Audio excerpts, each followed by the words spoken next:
এই গতকালকে আলোচনা করেছিলাম, ভিডিওগুলো কেউ কি দেখেছেন? গতকালকের আলোচনা শুনেছেন আপনারা?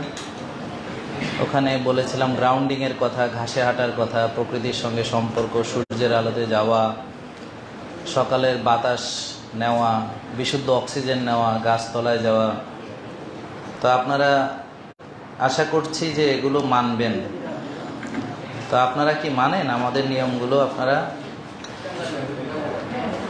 কেউ আছেন এখানে যারা মানেন? এরকম যারা অনলাইনে দেখছেন তাদের কেউ আছে যারা মানে? আজকে আমরা মূলত কথা বলবো কিডনি নিয়ে। তো যারা আমাদের অলরেডি লাইভে জয়েন করেছেন তারা কাইন্ডলি শেয়ার করবেন এবং আপনারা কমেন্ট করে জানান কে কোথা থেকে দেখছেন এবং ভিডিওটি দেখতে কোনো অসুবিধা হচ্ছে কিনা, শুনতে সাউন্ডের কোনো প্রবলেম হচ্ছে কিনা, এটাও একটু কাইন্ডলি জানাবেন এবং